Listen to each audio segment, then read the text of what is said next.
avec Edge, si vous avez ce problème-là lorsque vous ouvrez votre document et que le document est corrompu au fond, il y a plusieurs choses à faire. La première chose, c'est d'aller dans vos dossiers, votre dossier Edge, puis d'aller ouvrir ce qui commence par le nom de votre dossier. Donc, mettons que mon dossier s'appelle Index, tu ouvres indexed.js. Tu l'ouvres dans un logiciel comme Bracket ou comme Notepad ou comme TextEdit. Et tu vas effacer la première phrase, c'est que dans le fond, il écrit deux fois l'adresse vers la police web. Puis dans une des fois, il met les barres obliques à l'envers. Bon, bref, il fait des choses qui sont pas correctes. Fait que ça, c'est si vous avez ce problème de corruption-là avec les polices web. Maintenant, lorsqu'on emploie des polices web dans Adobe Edge, il y a une façon peut-être peut-être un petit peu plus simple d'y arriver, puis un petit peu moins risqué. Je vais vous montrer ça. C'est que, au fond, le moteur de Edge, premièrement, dès que vous avez un document, toujours en premier, l'enregistrer en quelque part. Tout le temps, avant de commencer. Ça règle des problèmes au niveau de l'enregistrement avec quand il y a des bugs au niveau de l'enregistrement puis qui vous dit ah j'arrive pas à l'enregistrer ou quoi que ce soit et ça peut aider à corrompre. Donc avant de faire quoi que ce soit, j'enregistre mon document. Ensuite, lorsque je m'en vais placer une police web, lorsque je m'en vais placer une police web ici, je vais mettre ça plus gros ici. OK. Lorsque je m'en vais chercher une police web dans cette liste-là, je vais passer par Add Font. J'utiliserai pas ce moteur de font de font web Edge. Je vais préférer aller dans Custom ici. Et là, ce que je vais pouvoir faire, c'est que je vais pouvoir aller dans le moteur de Google Font, par exemple, trouver ma police et aller cliquer sur mon petit Add Font ici. Et là, je vais avoir un lien que je vais pouvoir sélectionner. Donc, Add this code to your website. Je copie ça ici, cette phrase-là, qui est dans le fond mon attribut là, font face, que j'aurais codé en HTML.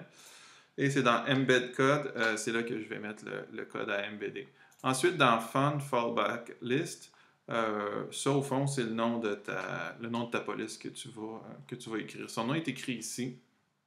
Alors, il faut le copier sans les guillemets français qu'il y aurait à y avoir. Je vais l'écrire tout simplement. Lobster, ça c'est juste pour le nom de la liste, virgule.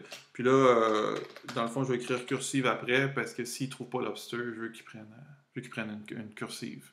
J'aurais pu écrire Lobster, virgule, curls, virgule, cursive. Comme ça, s'il n'y a pas Lobster, il prend curls. S'il n'y a pas curls, il prend cursive, mais je veux juste jamais qu'il prenne curls. Fait que je fais ça, fait que je fais add font. Fait que là, ma police est là dans mon code. En passant, si jamais vous voulez, comme mettons, il n'y a pas de grammaire typographique d'espace fin à l'intérieur de Edge, mais ça ne veut pas dire qu'il ne faut pas en faire. Il y a un petit... Dans la police de texte, là, il y a un petit menu qui est juste ici. Et là, à ce moment-là, on a accès au formatage de texte. Donc, ce que je vais faire, c'est que pour faire ma grammaire typographique, je vais juste sélectionner les deux lettres, donc admettons pour mettre un espace fin entre mon E et mon point d'exclamation. Puis je vais ajouter un petit peu d'approche de groupe ici, qui est un attribut HTML. Fait que ça va mettre un petit peu d'approche de groupe entre mon E et mon... Fait que mettons un 3-5 pixels. Donc ça va faire un espace fin. Alors, ceci étant dit, donc j'ai la police qui est là. On va aller voir maintenant dans le code, faire le preview in browser, puis la police va apparaître là comme il faut. On va aller voir au niveau du code, qu'est-ce que ça fait quand je fais ça. Donc j'ai juste ouvert mon fichier indexed.js, donc mon bon fichier.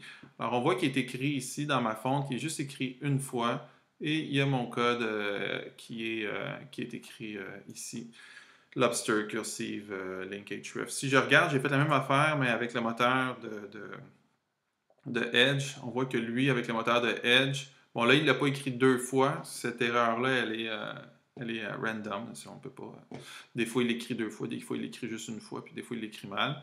Mais on voit qu'ici, lorsqu'il l'a écrit, lui, il met ça à l'intérieur d'un script pour aller chercher la police web. Un peu compliqué, peut-être un peu lourd comme code, là. Donc c'est peut-être mieux avec le link href qui apparaît lorsque donc j'utilise le petit custom qui est là.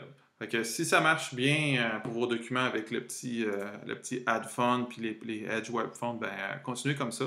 Mais moi, j'ai eu plusieurs histoires d'horreur avec ça, puis c'est ça, des documents qui sont corrompus. Donc, je vous encourage peut-être à essayer la technique que je vous donne jusqu'à ce que ce soit peut-être plus opérable.